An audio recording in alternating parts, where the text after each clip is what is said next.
Assalamualaikum warahmatullahi wabarakatuh. Pada kesempatan kali ini, saya akan menjelaskan materi mitokondria dan kloroplas.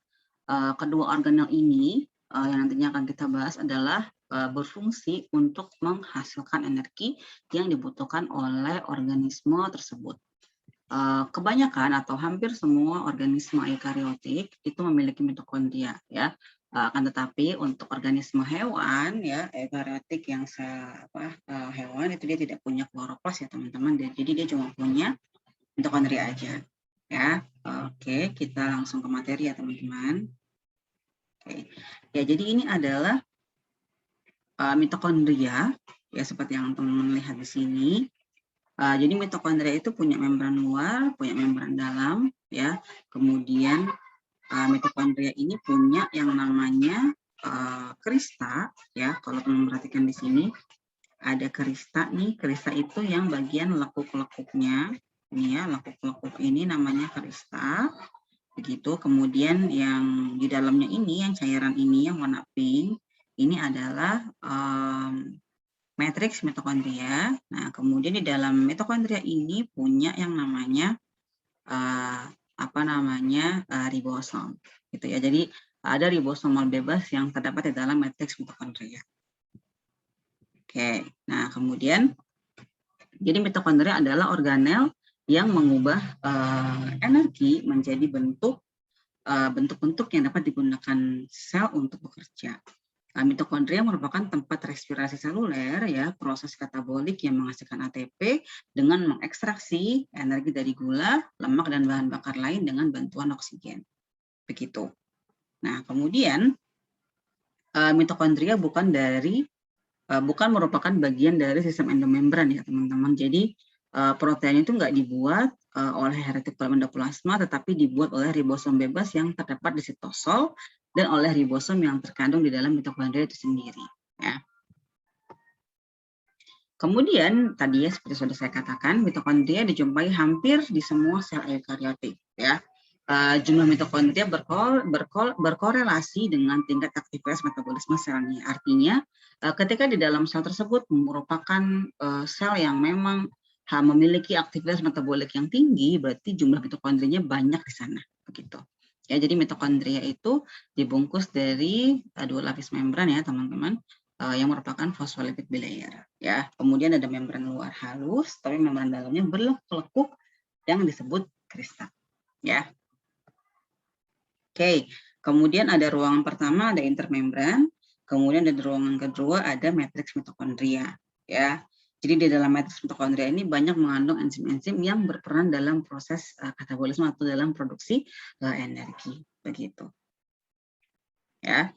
Kemudian berbeda dari kebanyakan organel yang lainnya, mitokondria punya DNA sendiri, namanya DNA mitokondrial ya. Dia berkembang secara independen dari sel tempat ia ditemukan. Ya, oleh karena itu mitokondria disebut organel semi otonom ya karena berkembang dan melaksanakan fungsinya secara mandiri di dalam sel. Begitu. Nah, kemudian kita masuk ke respirasi seluler ya, teman-teman. Jadi fungsi mitokondria yakni berperan dalam produksi energi atau dikenal dengan proses respirasi seluler. Ya mungkin teman-teman sudah tahu bahwa respirasi itu ada dua macam ya sebenarnya. Ada respirasi yang berkaitan dengan pernafasan sama respirasi seluler ya.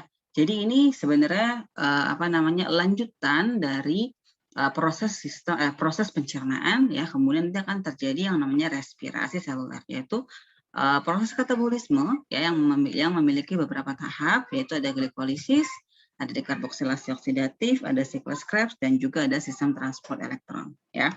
Untuk dekarboksilasi oksidatif dan siklus Krebs itu terjadi di mitokondria ya di bagian matriks, sedangkan untuk transport elektron atau fosforilasi oksidatif itu terjadi di membran mitokondria ya. Kemudian adanya struktur krista itu bisa memperluas efisiensi respirasi seluler. Gitu ya.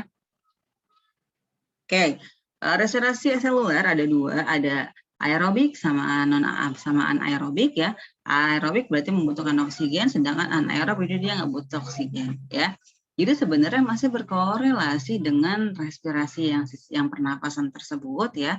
Karena kan pernapasan kita butuh oksigen ya teman-teman. Nah itu juga berkaitan dengan respirasi seluler atau respirasi aerobik. gitu. Ya, jadi selama respirasi aerobik, nutrisi di katabolisme menjadi karbon dioksida dan air ya. Pada umumnya sel menggunakan respirasi aerobik untuk mendapatkan energi dari glukosa. Begitu.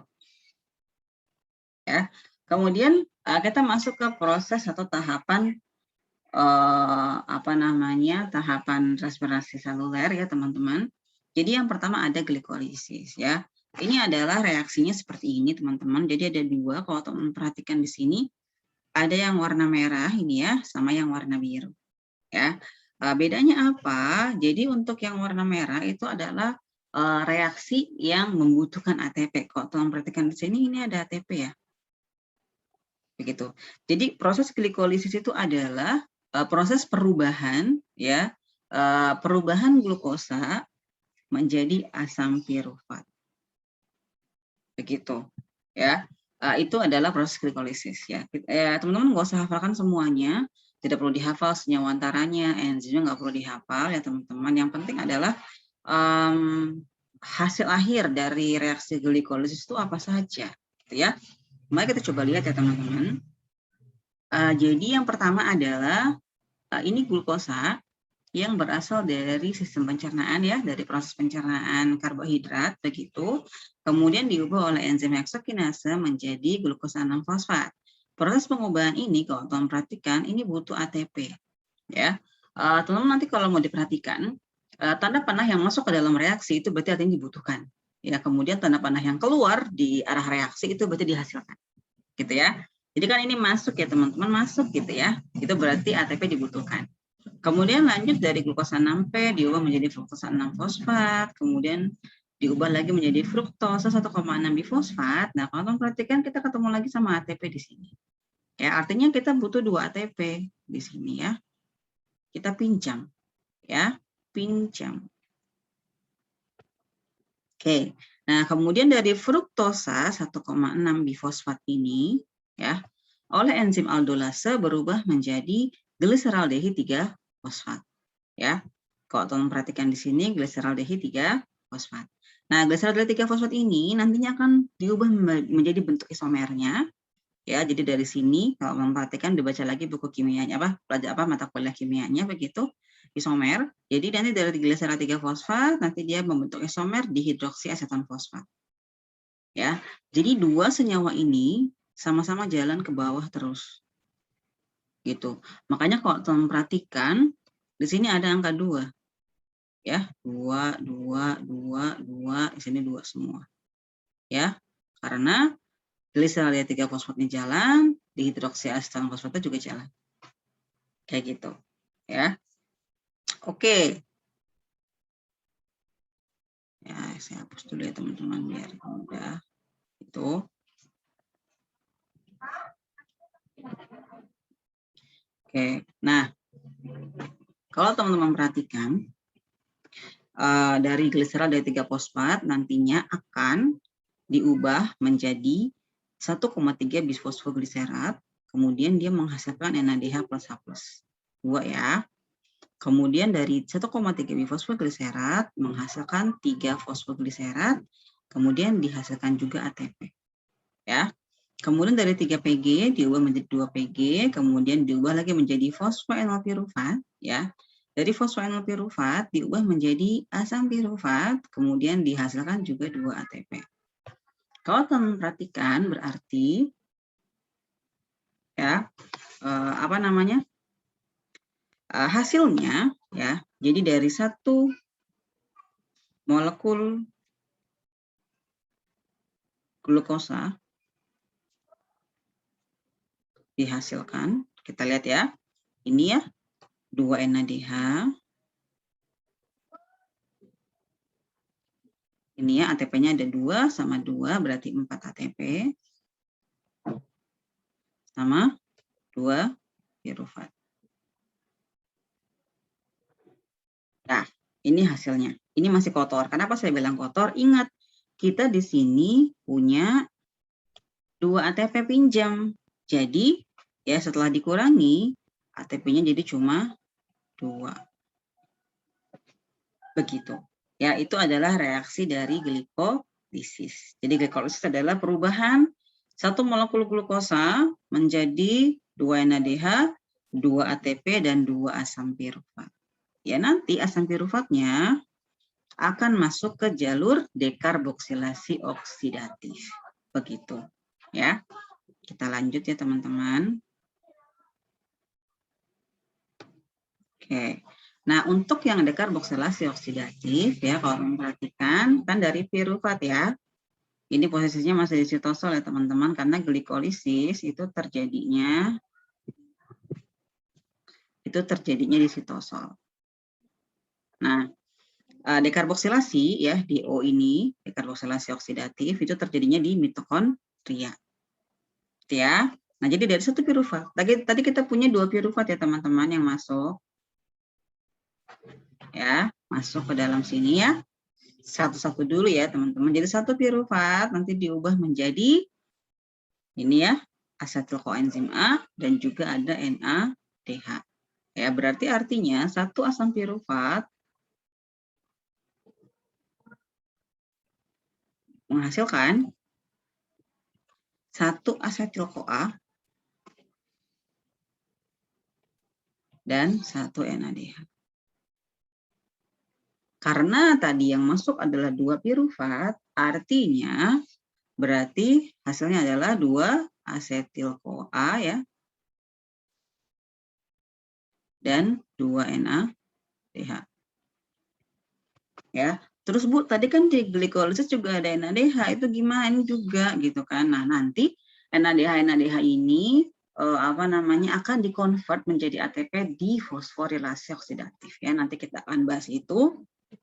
Nah, nanti ketika sudah menghasilkan asetil CoA ya ini, nanti dia akan masuk ke dalam siklus Krebs. Ya. Nah, sekarang kita ke siklus Krebs ya. Kalau teman perhatikan di sini ya, ini ya. Reaksinya ya, siklus Krebs terjadi di matriks mitokondria ya. Nah, jadi namanya juga sebuah siklus ya, dia bilang cycle begitu. Artinya nanti akan produk akhirnya juga menghasilkan produk sama. Jadi produk akhirnya nanti akan berlanjut ke seterusnya. Jadi dia muter kayak gitu. Ya, jadi starting point-nya adalah dari asetil koenzim A. Ya, ingat tadi kita dari DO ya, dari dekarboksilasi oksidatif. Kita punya 2 asetil CoA. Ya, satu-satu dulu. Ini satu dulu ya teman-teman, satu asetil CoA. Kemudian berikatan dengan oksaloasetat ya di sini. Kemudian menghasilkan sitrat. Ya. Dari sitrat dilepaskan air ya, kemudian dimasukkan juga air kembali menghasilkan isositrat. Ya. Dari isositrat diubah menjadi alfa ketoglutarat. Nah, proses pengubahan ini menghasilkan NADH sama karbon dioksida. Ya. Kemudian dari alfa ketoglutarat juga diubah menjadi suksinil CoA. Proses ini menghasilkan juga karbon dioksida serta NADH plus H+. Ya, kemudian dari suksinil CoA diubah menjadi suksinat, ini menghasilkan GTP. Nah, GTP ini diubah menjadi ATP. Ya. Kemudian dari suksinat menjadi fumarat itu juga menghasilkan FADH2. Ya, dari fumarat ke malat ya itu butuh air ya teman-teman. Kemudian dari malat diubah lagi menjadi oksaloasetat. Itu juga dihasilkan NADH. Ya, coba kalau kita mau bikin ya teman-teman. Kalau kita mau lihat ya.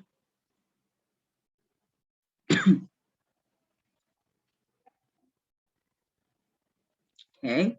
Jadi kalau memperhatikan apa saja hasilnya dari satu asetil CoA ya, berarti dari satu asetil CoA menghasilkan apa saja? Ini ya. Pertama NADH. Ini ada berapa? 1, 2, 3. Berarti 3 NADH. Ya, kemudian apa lagi? Ada karbon dioksida. 1, 2. 2 CO2. Kemudian apa lagi? Ada ATP. Berapa ATP-nya? 1 ATP. Kemudian apa lagi ini? 1 FADH2. Ya, jadi untuk yang NADH sama FADH2 ini nantinya akan masuk atau diproses lebih lanjut ke ke transport elektron begitu, ya, ke fosforilasi oksidatif. Ya, kemudian karena ini dari satu CoA, berarti kita ada 2 ya teman-teman, berarti tinggal dikalikan 2 aja. Ya, dikali 2, dikali 2, dikali 2. Artinya dari 2 asetil-CoA itu menghasilkan 6 NADH. Kemudian dikali 2 ini ya, dikali 2, kemudian dikali ini 4 karbon dioksida, kemudian 2 ATP sama 2 FADH2. Ya, saya ulang lagi ya teman-teman. Ya. Oke, saya ulang lagi ya. Jadi dari 2 asetil-CoA menghasilkan 6 NADH, 2 FADH2, 2 ATP, kemudian 4 karbon dioksida. Nah, ini adalah hasil dari siklus Krebs. Begitu. Nah, nanti yang dalam bentuk ATP itu udah bisa langsung digunakan, baik dari siklus Krebs, dekarboksilasi oksidatif, maupun dari glipolisis. Kemudian yang yang NADH sama FADH2-nya itu akan lanjut diproses di transport elektron. Begitu.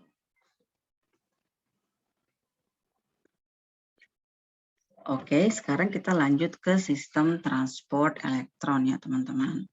Jadi ini adalah proses convert atau proses perubahan NADH dengan FADH2. Sorry. Ya. Ini terjadinya di membran mitokondria ya teman-teman. Oke. Jadi ya. Oke, jadi teman-teman perhatikan di sini. Di sini ada yang namanya protein karier. Jadi di sini seperti namanya, ini adalah transport elektron. Artinya ada pemindahan elektron dari satu protein kompleks, satu akseptor elektron ke akseptor elektron berikutnya. Gitu ya. Yang nantinya akan menghasilkan ATP jauh lebih banyak. Begitu. Ya. Oke. Kalau kita teman-teman perhatikan, di sini ada yang namanya protein kompleks 1. Ya. Sebentar. Protein kompleks 1. Ya. Kemudian ada protein kompleks 2, ada ubiquinon, ada protein kompleks 3, ada sitokrom C, sama ada protein kompleks 4. Ya. Nah, kalau teman memperhatikan di sini ya, dari ini NADH itu startingnya dari protein kompleks 1. Sedangkan FADH2 startingnya dari protein kompleks 2. Ya, ada perbedaannya teman-teman. Sekarang kita coba masuk seperti apa sih reaksi yang terjadi di sana, begitu.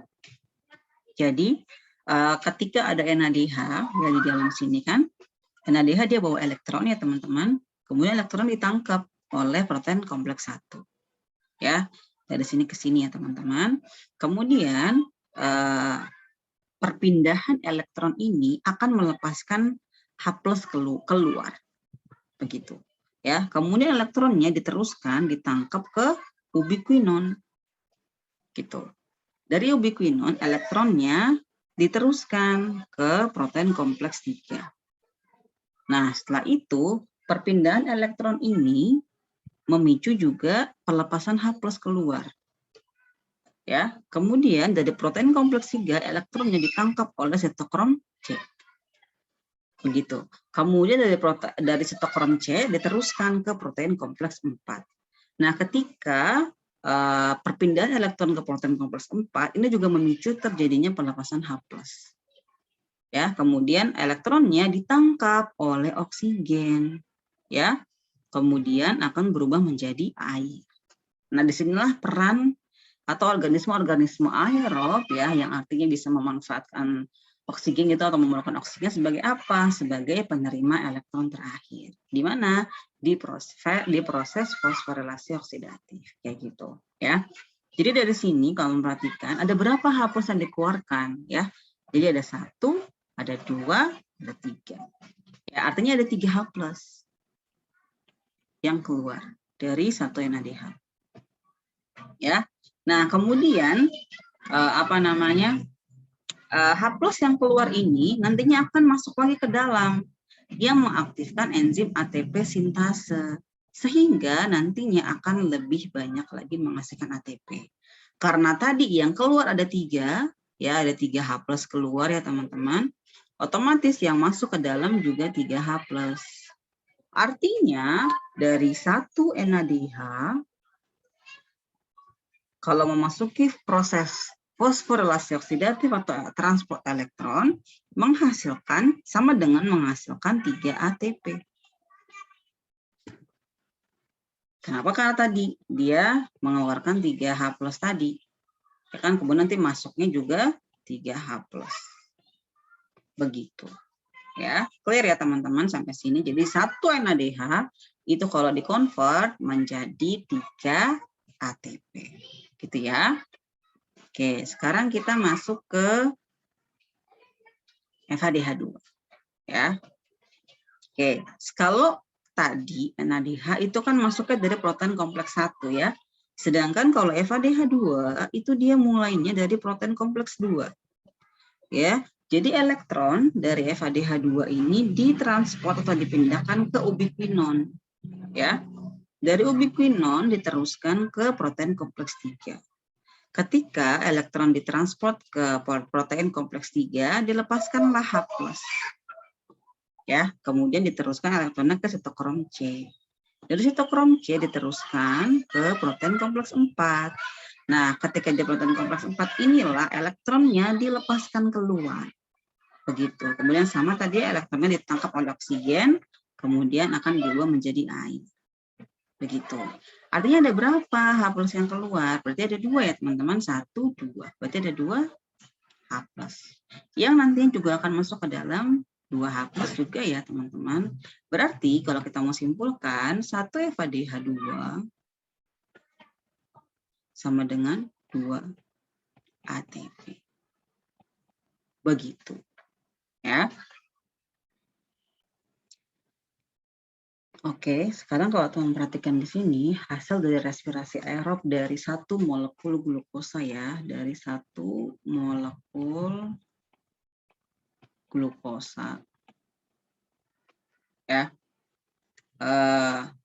Tadi kan kita dapat glikolisis ya teman-teman. Glikolisis ada 2 ATP, 2 NADH, 2 pirufat. Ya, kemudian di karboksilasi oksidatif ada 2 NADH sama 2 acetyl-CoA. Kemudian dari siklus Krebs ada 2 ATP, 6 NADH, 2 FADH2 dan juga 4 karbon dioksida. Nah, kalau yang tadi saya bilang ATP kan udah bisa langsung dipakai ya sama sel kayak gitu. Ya. Nah, kemudian kita masih punya berapa nih NADH-nya? Ada banyak ya, teman-teman. Jadi ada di glikolisis ada 2, di DO, di karboksilasi oksidatif ada 2, di siklus Krebs ada 6. Berarti kita punya berapa? Kita punya 10 NADH. Ya, dikali 3 ATP kan tadi? Sama dengan 30 ATP. Ya kan? Kemudian FADH2-nya ada berapa? Ada 2. Berarti ada 2 FADH, PH2. Dikali berapa? 2 ATP kan? Dari transport elektron. Berarti ada 4 ATP. Ya, dari sini aja kita sudah punya 34 ATP. Tambah lagi 2 dari siklus Krebs sama 2 dari glikolisis. Jadi kurang lebih ya kurang lebih ya plus minus ada berapa ATP yang dihasilkan, yaitu ada 38 ATP dari 1 molekul glukosa.